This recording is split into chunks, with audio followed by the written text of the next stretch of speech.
drift them from the left, close to downtown, into the target area. At the target area, Staff Sergeant Chris Clark, our home state representative from Salem, Ohio, is radioing up information. Now, Voss Aerospace, proud to be a sponsor of this show. It is Voss Aerospace that is bringing you Art Knowles in the only civilian-owned and operated Harrier in the world today. Voss is proud to be a part of some of the most remarkable engineering successes and would like to thank you for your visit today. And they're going to pay you back by allowing you to put in the earplugs that you bought at Discount Drug Mart. Put them in now because this airplane speaks for itself. We talked a lot about Art Knowles when he was flying his L-39. The fact that he had an engine problem, did a safe landing without damaging anything or anybody, despite the fact that the procedure is to hit the ejection, and to be ejected out of the Harrier if you have an engine failure. He rode it down to the ground safely. He's an amazing guy. The only guy to be invited to go to the Air Force test pilot school at Edwards Air Force Base, home of the right stuff, in a given year. Only one Marine is chosen. It was Art Knowles. He is a civilian now, after many years of flying the Harrier as a Marine Corps pilot. He's involved in real estate in Washington, D.C., very much involved with service organizations where they get together with pilots every Friday around the Washington, D.C. area, and they have a little socializing and swap stories and just plain have fun, be glad that they're alive. C-31 Friendship now making their way over the top of Art. As I mentioned, it's going to get loud. Art is going to take off with what we call a rolling vertical takeoff. The Harrier has the capability of taking off vertically just like a helicopter.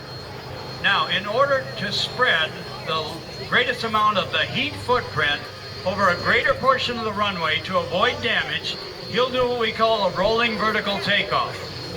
By moving the nozzle of his Rolls-Royce Pegasus engine down to the ground, he'll lift off at less than flying speed on that invisible column of air. Probably 5 to 6 lengths of the Harrier and about 50 to 60 miles an hour. Then, riding on that invisible column for a while, he'll pick up the speed to where the wings can get lift and really start to fly. This airplane has the capability to go from 0 speed or brakes locked to 600 miles per hour in approximately 60 seconds. It is a subsonic airplane. It doesn't need to be faster than that because it is a mud fighter. It supports Marine Corps troops on the ground.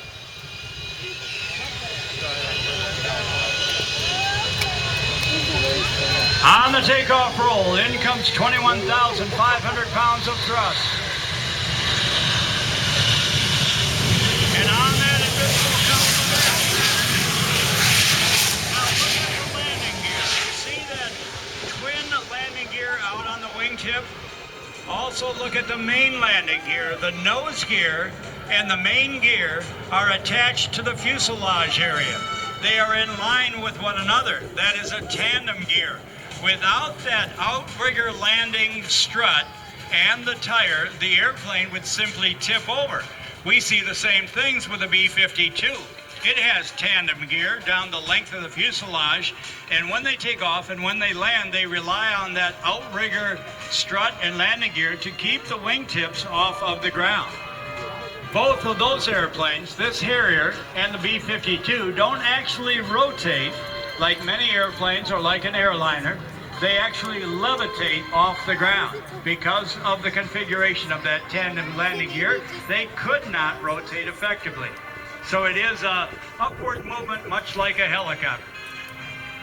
Now with the landing gear up, Art's going to come around for a couple of high-speed passes. I have to explain to you the principle of the airplane because once he starts its hovering, those Discount Drug Mart earplugs are going to come in very handy. From your right, over your right shoulder,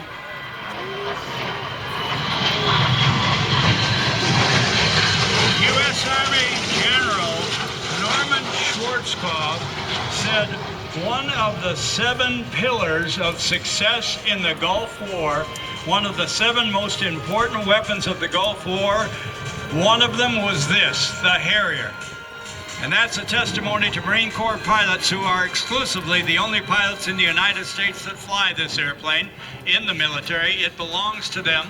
There's still military Marine Corps Harrier demonstrations being done at air shows. We used to have one at every air show. The crowd absolutely loved the Harrier because, like a good Marine, it got in your face, it stood still on the runway, and it made some noise. Now, eventually, Art's going to come in over the runway.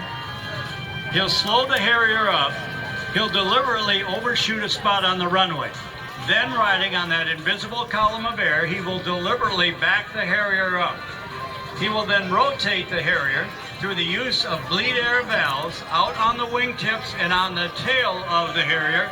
There's about 50 miles an hour. A high-speed pass. I told you about the speed capability of the aircraft. There was a great demonstration. All right, now from that exercise, it's going to be too loud to talk. It's going to be very loud. So, eventually, Art, if all things are well, he's going to point the nose of the Harrier towards us.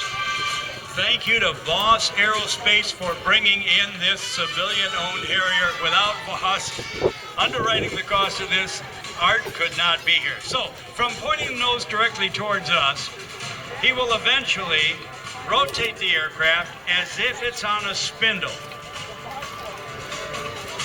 We call that a pedal or a swivel turn.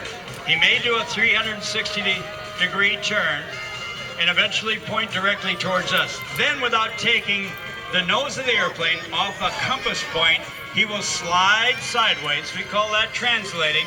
Slide sideways one way and then the other. Now, on our rehearsal show on Friday, Art Knowles, so comfortable in this airplane, Blue Eyes, you'll remember this, he took a bow, didn't he, with the Harrier. We may see that today. It's always an option. We never know. But a good performer in a good airplane always takes a bow. Now, what do you need to get a Harrier in the air? Well, during Operation Desert Storm, the Marine Corps operated out of a commercial airport automobile parking lot. Of course, it was evacuated. That's all the space they needed, a parking lot, not a runway. Again, because of the ability to go vertical or rolling vertical takeoff.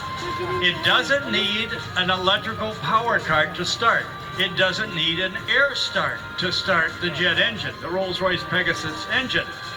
It only needs a Marine Corps pilot, or Art Knowles, and the mandatory 55 gallons of distilled water. Now, what's that for, you say? Well, the water cools the jets of the jet engine, keeps them at a reasonable temperature, and it is distilled water with this anti-rust ingredients that keep any of the valves from rusting up.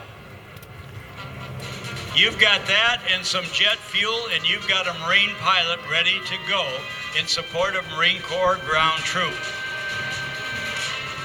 Throughout the United States, including United States Marine Corps, the Harriers were used by the Spanish Navy, by the Italian Navy, from the British Royal Navy, which, by the way, retired their Sea Harriers in 2006, much to the delight of Art Knowles, which means he could buy one from the British, and that Voss could sponsor it here this weekend, Voss Aerospace.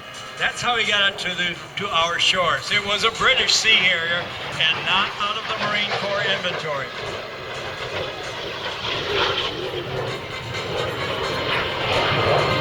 Also used by the Indian Navy. Oh, by the way, you can find them on Facebook. Just dial in the Sea Harrier, S-E-A, Harrier, and you'll dial them up then on Facebook, and you get all the information that you need.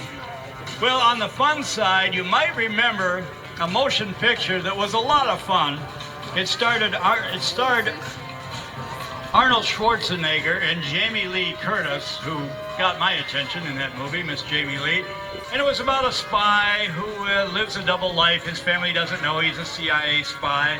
And all his exploits. And down in the Florida Keys, they capture his daughter. There's a big chase down there on the bridges, and they blow up bridges. And the Marine Corps Harrier, both the Hollywood version and the ones from Cherry Point, North Carolina, were on the scene flying. And they do some Hollywood stuff where Arnold gets in a Harrier because the bad guys got his daughter, they captured his daughter, and they're heading to Miami. And he gets in a Harrier, and he says to the Marines, "I'll get it back to you very soon." And then his buddy said, "Hey, you haven't been in a Harrier in 20 years. He said, "It's just like flying a bicycle. You never forget how to do it." Well, he bumps into some police cars and bangs the windshield out of this car and that car, and finally gets the hang of it.